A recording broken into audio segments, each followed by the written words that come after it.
18절에서 23절까지 말씀 보겠습니다.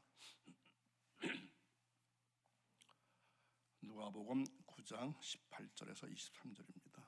한 절씩 교독합니다. 예수께서 따로 기도하실 때에 제자들이 주와 함께 있더니 물어 이르시되 무리가 나를 누구라고 하느냐?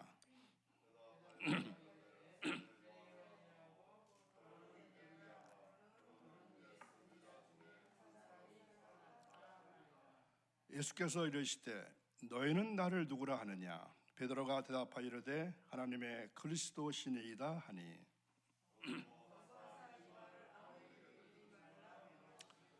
이르시되 인자가 많은 고난을 받고 장로들과 대제사장들과 서기관들에게 버림받아 죽임을 당하고 제3일에 살아나야 하리라 하시고 또 무리에게 이르시되 아무든지 나를 따라오려거든 자기를 부인하고 날마다 제 십자가를 지고 나를 따를 것이니라. 아멘. 먼저 광고 한 말씀 드리겠습니다. 내일 새벽부터는 주차장에 차를 세울 수가 없습니다. 왜냐하면 그 주차장 들어오는 진입로를 공사하기 때문에 그렇습니다. 공사 때문에 주의가 많이 어수선한데 이해해 주시고 한 주간 지내시기 바랍니다. 한 주가 시작되는 월요일 새벽을 깨우시고 주님 거룩한 전에 올라오신 여러분, 또한 여러분의 자녀들과 가정, 또 하시는 일, 생업, 또 직장과 일터가 복된 한 주간 되어지기를 간절히 바랍니다. 오늘 제목은 너희는 나를 누구라 하느냐, 이러한 제목으로 주신 말씀 상고합니다. 예수님은 제자들에게 올바른 메시아 관을 심어주시려고 시간이 있을 때마다 훈련시키셨습니다. 유대인의 메시아 관은 영광의 메시아 관입니다. 유대인들에게 고난을 받으시는 메시아라는 것은 상상조차 할 수 없는 일입니다. 예수님의 제자들의 메시아 관 역시 그랬습니다. 이 관이라는 말은 어떻게 보느냐, 메시아를 어떻게 보느냐, 예수님을 어떻게 보느냐, 이러한 말입니다.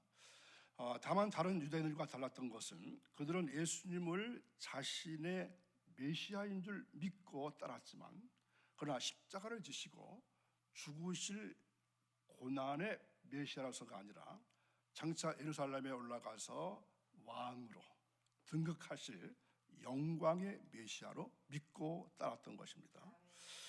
앞서 오병이어의 사건 이후에 누가는 예수님의 북방 사역의 과정을 모두 생략합니다. 그리고 곧장 그 마무리 부분을 언급하고 있습니다. 오늘 말씀이 바로 그 부분인데, 제자 훈련의 결산이고 또 갈릴리 전도의 결산으로서 예수님께서 제자들에게 예수관을 물으신 다음에 베드로의 신앙 고백에 근거해서 참 제자도의 도에 대해서 일러주신 부분입니다. 때 예수님은 북방 가이사랴 빌립보 지방에서 제자들에게 너희는 나를 누구라 하느냐, 이렇게 제자들에게 예수관을 물었습니다. 이 가이사랴 빌립보 지방, 거기 이렇게 물었다고 하는 그 장소는 정말로 아름다운 장소였습니다. 보통 이스라엘이 물이 많이 부족하고 물 보기가 힘듭니다. 그런데 여기는 물줄기가 흘러나가는 그런 폭포가 있고 주위 환경이 아주 아름다운 그런 곳이었습니다. 이 당시 세인들의 예수관은 어땠습니까? 세례 요한 또는 엘리야 또는 옛 선지자 중에 하나라 이렇게 알고 있었습니다. 이때 제자들의 대표여 대변자격인 베드로가 어떻게 고백합니까? 하나님의 아들 그리스도십니다.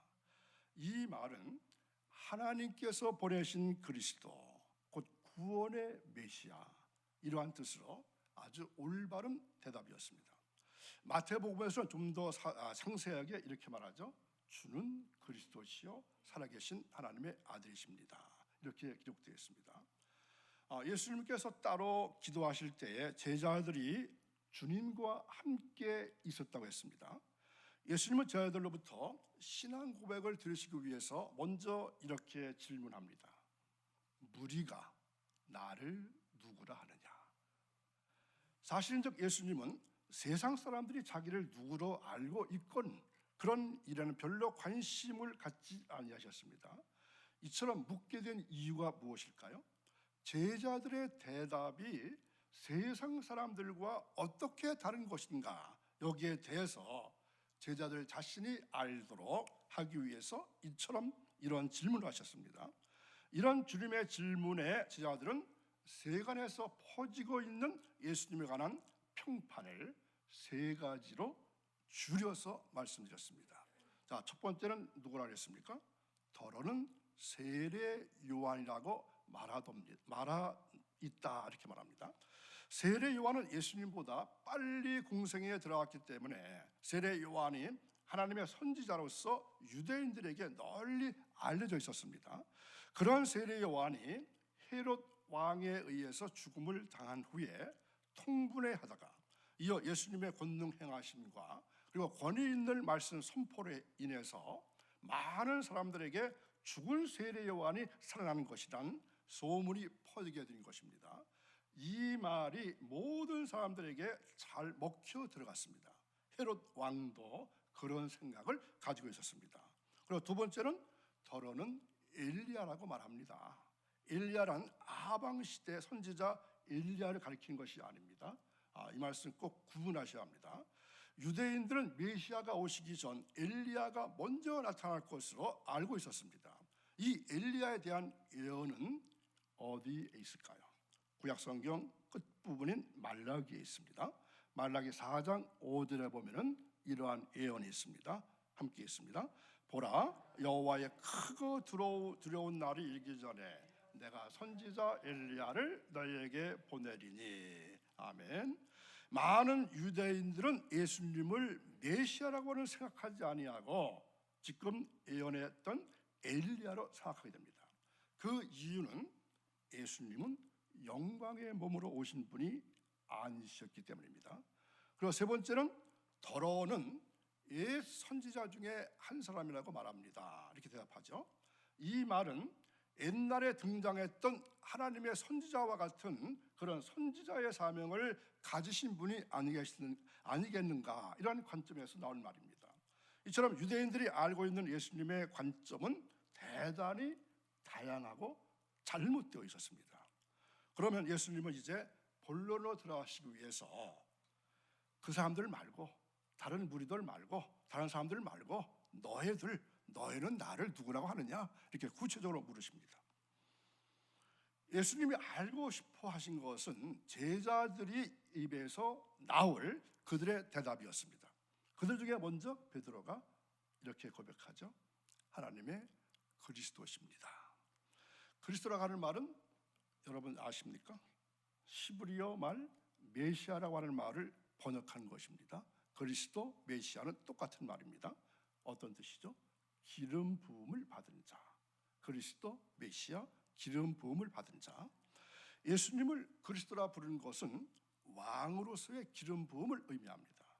예수님은 제사장이나 선지자로서의 직분도 함께 가지고 계시지만 그의 기름 부음의 근본은 무엇일까요? 왕으로서의 근본을 말합니다. 다니엘서 9장 24절에 보면은 지극히 거룩한 이가 기름 부음을 받으리라, 이렇게 예언되어 있는데 이 예언은 예수님의 천년 왕국에서의 왕으로서의 기름 부음을 의미합니다. 함께 있습니다. 내 백성과 내 거룩한 성을 위하여 이런 이래를 기한으로 정하였나니 허물이 그치며 죄가 끝나며 죄악이 용서되며 영원한 의가 드러나며 또 지극히 거룩하신 이가 기름 부음을 받으리라. 아멘. 지극히 거룩한 이가 기름 부음을 받으리라. 그리고 이어지는 25절 26절에서 예언되어 있는 기름 부음은 예수님의 초림, 처음 인간으로 태어나실 초림의 메시아적 사명의 직무로 기름 부음을 받으신 것입니다. 자, 25절 26절 다시 함께 보겠습니다. 그러므로 너는 깨달아 알지니라 예루살렘을 중건하라는 영이 날 때부터 기름 부음 받은 자 곧 왕이 일어나기까지 7이레와 62이레가 지날 것이요 그 곤란한 동안에 성이 중건되어 굉장히 거리가 세워질 것이며 62이레 이후 기름 부음을 받은 자가 끊어져 없어질 것이며 장차 한 왕의 백성이 와서 그 성읍과 성소를 무너뜨리려니와 그의 마지막은 홍수에 휩쓸림 같을 것이며 또 끝까지 전쟁이 있으리니 황폐할 것이 작정되었느니라. 아멘. 이 구약 성경에 기름 부으심이라고 하는 말이 이렇게 나타나 있습니다. 그래서 제자들이 바른 메시아 관에 대해서 고백은 했지만 메시아의 사역을 진정으로 이해하는 것은 아닙니다. 제자들은 예수님의 성경에 예언된 메시아이심을 알았습니다. 그러나 그들 역시 잘못된 메시아관을 가지고 있었습니다. 이사야서 53장 여러분 잘 아시죠? 여기에서 예언된 고난의 종으로서의 메시아가 아니라 유대인들이 기다리고 소망하는 영광의 메시아관을 가지고 있었던 것입니다. 이 고백을 하면서도 그들은 예수님께서 이 십자가의 고난을 받을 것이다 이러한 것은 상상치도 못하고 있습니다. 그런데 예수님은 제자들에게 이 말을 아무에게도 이르지 말라 이렇게 당부하십니다. 제자들이 자기 선생이 메시아라고 알려준다고 해도 메시아관 자체가 잘못되어 있는 유대인들에게 믿어지지 아니할 것이기 때문에 그들에게 이러한 말 할 필요가 없다 이렇게 당부하시는 것입니다. 그뿐 아니라 만약에 메시아관에 대한 잘못된 지식으로 예수님을 환영한다면 예수님을 어떻게 할까요? 억지로 잡아서 자기들의 왕으로 삼으려고 하는 민중운동이 일어날 수도 있습니다. 이러한 일은 예수님의 메시아적 사역에 많은 지장을 초래할 것입니다. 예수님은 제자들을 향해서 자신이 받으실 고난에 대해서 숨김없이 말씀하셨습니다. 어떻게 말씀하셨죠? 인자가 많은 고난을 받고 장로들과 대제사장들과 서기관들에게 버림받아 죽임을 당하고 제3일에 살아나야 하리라. 예수님의 이 같은 말씀은 그들로 이사야로 예언한 이사야서 53장에 대한 예언을 깨닫게 하시려고 말씀하신 것입니다. 그러나 그들은 그 말씀이 무엇을 의미하는지 깨닫지를 못합니다. 우리는 지금도 예수님께서 우리를 향하여 너희는 나를 누구라 하느냐 이렇게 물으신다는 사실을 명심하고 올바른 신앙 고백을 할 수 있는 여러분 모두가 될 수 있기를 간절히 바랍니다. 누가복음 9장의 시작을 하면서 이 9장은 어떠한 장이라 이렇게 말씀드렸죠. 예수님의 공생애에서 큰 전환점이 되는 시점이 바로 이 누가복음 9장에서부터입니다. 그 전까지는 예수님께서만이 하늘나라의 복음을 전파하시고 병자를 고치는 이적을 행하셨습니다. 그러나 9장에 와서부터는 제자를 보내시고 하나님 나라의 복음을 전하게 하시고 병을 고치는 능력을 제자들에게 주셨죠.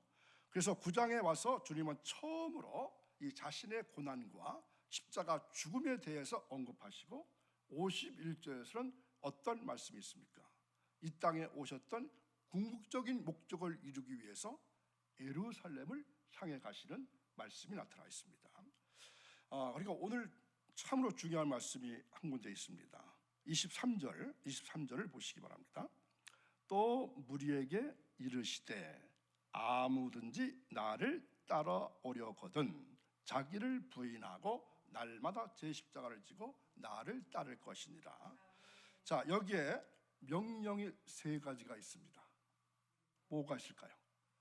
자기를 부인하라. 두 번째, 날마다 자기 십자가를 지어라. 세 번째, 주님을 따르라. 세 가지 명령이 있습니다. 물론 이 말씀 여러 번 들으셨고 아시는 말씀이지만 오늘 아침에 이 말씀이 여러분의 레마의 말씀 될 수 있기를 바랍니다. 자, 먼저 자기를 부인하라. 이것은 어떤 의미일까요? 무엇인가를 부정하고 사실이 아니다 이렇게 하는 것입니다. 모세가 바로의 딸의 아들로 부리기를 거절했다. 이러한 단어가 나왔죠. 바로 이때 사용된 말입니다. 또한 베드로가 예수님을 부인했을 때 등장하는데 여기서는 관계가 없다 이러한 의미로 사용되었습니다. 부인하다고 하는 가장 잘 이해할 수 있는 것이 바로 관계입니다. 즉 자기를 부인한다는 것은 나와 내가 관계없다 이러한 의미입니다. 나 자신이 원하는 것, 내가 하고 싶은 것에 대해서 관계가 없다 이러한 말입니다. 여기서 나는 구원받기 전에 자신, 구원받기 전에 나를 가리킵니다. 구원받기 전에는 소욕도 있고 우리의 욕구도 있었습니다. 제자로 부르시는 주님의 두 번째 명령은 날마다 제 십자가를 지라. 우리는 흔히 내 남편이나 시어머니나 아니면 직장 상사 등이 나 자신의 십자가라 이렇게 말하는 사람이 있습니다. 그게 십자가입니까? 나를 조금 힘들게 하는 사람이나 상황을 십자가라 이렇게 말하곤 하는데, 물론 그들이 어려움을 줄 수는 있지만 여기서 말하는 십자가는 주님을 위해서 감수하는 어려움, 위험, 환난 등을 가리켜서 십자가라 이렇게 말합니다. 십자가라는 것은 사실 무시무시한 사형틀입니다. 사람을 죽이는 사형틀입니다. 죽음까지 각오하고 주님을 따르는 것을 말합니다. 당시 십자가는 오늘날 우리가 생각하는 것처럼 그렇게 고귀한 개념이 아니었습니다. 죄인들이 죽는 사형틀, 그것을 가지고 주님을 따라야 하는 것입니다. 제자로 부르시는 주님의 세 번째 명령은 무엇이었습니까? 나를 따르라. 예수님께 순종해야 하고 주님의 발자취를 따라야 한다는 것입니다. 우리는 믿기 전에 나와는 상관이 없는 사람이 되었습니다. 대신 예수님과의 새로운 관계가 생겼습니다. 주님과 밀접한 관계가 된 것입니다. 어느 정도의 관계가 되었을까요? 갈라디아서 2장 20절에 나타나 있는 말씀을 보겠습니다. 내가 그리스도와 함께 십자가에 못 박혔나니 사는 것이 아니요 오직 내 안에 그리스도께서 사시는 것이라. 이제 내가 육체 가운데 사는 것은 나를 사랑하사 나를 위하여 자기 자신을 버리심 하는 믿는 믿음 안에서 사는 것이라. 아멘. 이제 그리스도와 함께 내가 십자가에 못 박힌 겁니다. 예수님께서 우리를 부르실 때 하시는 명령은 분명합니다. 자신을 부인하고 자기 십자가를 지고 주님을 따르라고 하는 명령입니다. 여기서 죽기를 각오한 고난을 감수하는 삶이 포함되어 있습니다. 이것은 주님께서 모든 사람에게 하신 말씀입니다. 그런데 누군가에게 이러한 조건들을 말하고 나서 주님의 제자가 되겠느냐 이렇게 물어본다면 따라올 사람이 있을까요? 아무도 없을 것 같습니다. 그러나 이것은 우리들 모두에게 하신 분명한 명령입니다. 말씀이 불편하고 받아들이기 어려운 것이 정상입니다. 지금까지 우리가 살아온 방식과 가치관이 있는데, 옳다고 여기고 큰 가치를 두고 추구해온 방향이 있는데 그것을 뒤집으라고 하시는 것입니다. 그렇다면 주님을 따를 수 있는 사람이 누구일까요? 우리는 다시 태어나지 않는다면 이와 같은 사람이 될 수가 없습니다. 물과 성령으로 거듭나야 가능합니다. 내가 하는 것이 아니라 성령님께서 예수님이 십자가에서 완성하신 그 사역을 통해서 이루어야 하는 것입니다. 이것이 무엇입니까? 복음이고 구원입니다. 하나님은 평안한 삶을 약속하지 않으셨어요. 그러나 영원하고 진정한 삶을 약속하셨습니다. 하나님 앞에 겸손히 나와서 도우심과 은혜를 구하시기 바랍니다. 하나님께 나오는 사람을 하나님은 절대로 낙심치 않으신다고 말씀합니다. 요한복음 6장 37절에 나타나 있는 말씀 보겠습니다. 아버지께서 내게 주시는 자는 다 내게로 올 것이요 내게 오는 자는 내가 결코 내쫓지 아니하리라. 아멘. 내게 오는 자는 결코 내쫓지 아니하리라. 앞에서도 말씀드렸지만 이것은 우리들 모두에게 주시는 말씀입니다. 구원받지 못하신 분은 여러분 자신이 이런 삶을 살 수 없다는 것을 인정하시고 자신을 겸손하게 하나님 앞에 내려놓고 하나님의 도우심을 구하시길 바랍니다. 하나님은 주님께 나오는 자를 절대 내치지 않으신다고 했습니다. 또한 구원받으신 분들은 이것이 우리가 처음 구원받을 때 응답했던 주님의 명령이라는 것을 기억하시기 바랍니다. 우리는 자신을 부인하겠다고 했고 날마다 십자가를 지고 주님의 발자취를 따르겠다고 고백한 사람들입니다. 그 명령을 이 시간에 다시 한번 기억하고 상기하기를 바랍니다. 이 땅에 사는 동안에 이와 같이 살아야 한다는 것을 잊지 말아야 합니다. 그리고 영광의 주님께서 보상하실 것을 또한 믿으시기 바랍니다. 말씀으로 배우고 기도로 하나님을 의지하시고 성령님의 도우심을 따라서 주님의 본을 따라가실 수 있는 한 주간의 삶이 이어지기를 주님의 이름으로 축원합니다. 기도하겠습니다. 거룩하신 하나님 아버지, 한 주간 시작되는 월요일 새벽에 저희들을 부르시고 제일 먼저 하나님 거룩한 전에 올라와서 주님을 찬양하고 말씀을 받고 기도할 수 있게 도와주시니 감사합니다. 저희들 새벽마다 나와서 부르짖는 도고와 중보 기도와 부르짖음과 간구를 예면하지 마옵시고 하나님 기억해 주셔서 응답받는 우리 모두가 될 수 있기를 간절히 원합니다. 그래서 하나님 주시는 귀한 은총과 축복을 나 혼자만 간직하고 나 혼자만 기뻐하는 것이 아니라 우리 주위를 돌아보고 아직도 주님을 모르는 불쌍한 영혼들에게 진리의 복음, 이 말씀을 전할 수 있는 우리의 삶이 이어지기를 간절히 원합니다. 무덥고 지루한 그러한 더위가 계속됩니다. 저희들 영육간의 강건함 더해 주셔서 주님을 섬기는 일에 있어서나 또한 세상적인 일에 있어서 조금도 부족함이 없는 저희들의 영육간이 되어지기를 간절히 원합니다. 한 주간 살아갈 때에 주님 주시는 말씀으로 또한 임마누엘 되시는 주님께서 나와 함께 동행하신다는 그 믿음을 가지고 평안하게 삶을 살아갈 수 있도록 도와주옵소서. 새벽마다 나와서 부르짖는 주님의 귀한 백성들을 특별히 기억해 주옵소서. 재물 얻을 등을 도와해 주시기를 원합니다. 그래서 주님의 일을 더 많이 할 수 있게 도와주시고 가정 경제가 더욱더 원활하게 돌아가게 하시고 나아가서 국가 경제가 더욱더 든든하게 만들어갈 수 있는 우리 삶이 되기를 원합니다. 이 한날의 삶 주님께 온전히 의지합니다. 주님 맡아 주옵소서. 예수님의 이름으로 기도하옵나이다. 아멘.